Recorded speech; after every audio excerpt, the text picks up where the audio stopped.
भवानीपुर की संग्राम से जुड़ी हुई पूरे देश की नजरें पश्चिम बंगाल की भवानीपुर सीट पर टिकी हुई है। भवानीपुर विधानसभा की इस हाई प्रोफाइल सीट पर पश्चिम बंगाल की मुख्यमंत्री ममता बनर्जी चुनाव लड़ रही हैं, जहां उन्हें बीजेपी की प्रियंका टिब्रेवाल टक्कर दे रही हैं। पश्चिम बंगाल की सीएम ममता बनर्जी अब से कुछ देर पहले वोट डालकर निकली हैं। इससे पहले उनके भतीजे अभिषेक बनर्जी भी वोट डालने पहुंचे थे। दोपहर 3 बजे तक की बात की जाए तो भवानीपुर में अब तक 48% वोटिंग हो चुकी है और 6:30 बजे तक मतदान लगातार जारी है। भवानीपुर सीट जहां से ममता बनर्जी चुनावी मैदान में है, विधानसभा चुनाव वो हार गई थी और इसीलिए एक बार फिर से उपचुनाव में अपनी किस्मत आजमाने के लिए भवानीपुर से उतरी है। भवानीपुर जो कि उनका गृह क्षेत्र है। 2 रिपोर्टर इस वक्त हमारे साथ मौजूद है। आशिका सिंह भवानीपुर से मौजूद है और इसके साथ ही रवि ठाकुर कोलकाता से लाइव हमारे साथ मौजूद है। सबसे पहले आशिका, आपका रुख करना चाहेंगे, क्या कुछ वोट प्रतिशत रहा है सुबह से लेकर अब तक का? देखिए, सुबह जब वोटिंग शुरू हुई तो बहुत ही धीमी गति से करीब 9 बजे तक 7.5% वोट ही पड़े थे, लेकिन उसके बाद अब 3 बजे के जो आंकड़े जैसा कि आपने बताया 48% के आसपास हैं।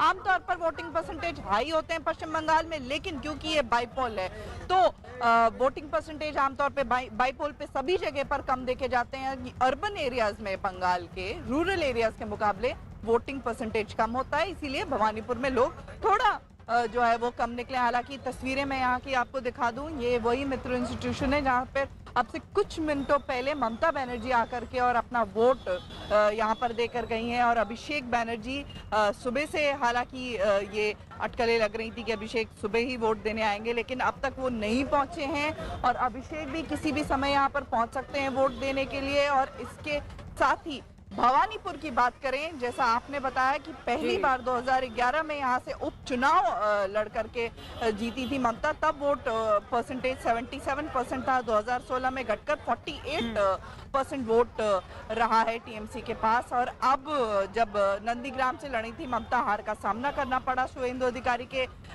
सामने और वापस भवानीपुर, जो कि उनका गृह जनपद है, भवानीपुर की बेटी है ममता, तो यहाँ से ताल ठोक रही हैं।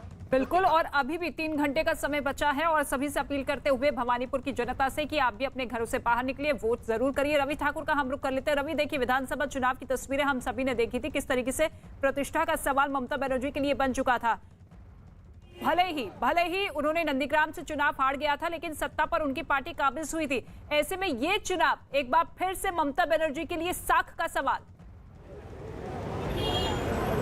बिल्कुल रितिका, भवानीपुर में खेला होबे, यही नारा दिया था ममता बनर्जी ने। ममता बनर्जी ने कहा था कि यहां से खेला होगा और ये सिर्फ पश्चिम बंगाल भवानीपुर नहीं, ये खेला दिल्ली तक जाएगा।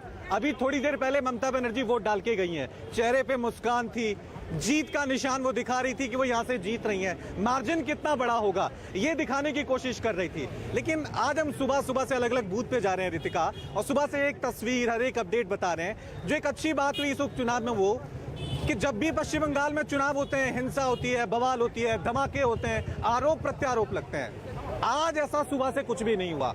हर एक बूथ पर काफी शांतिपूर्ण तरीके से अभी तक वोटिंग हो रही है। लोग आ रहे हैं, शांतिपूर्ण तरीके से वोट कर रहे हैं। इसके लिए चुनाव आयोग की तारीफ होनी चाहिए। थोड़ी देर पहले हमने देखा सीआईएसएफ के जवान यहाँ पर मौजूद थे और माइक पे अनाउंसमेंट कर रहे थे कि आपकी सुरक्षा की जिम्मेदारी हमारी है, आप वोट डालिए, लोकतंत्र को बचाइए। इस तरह की अनाउंसमेंट बार बार की जा रही थी।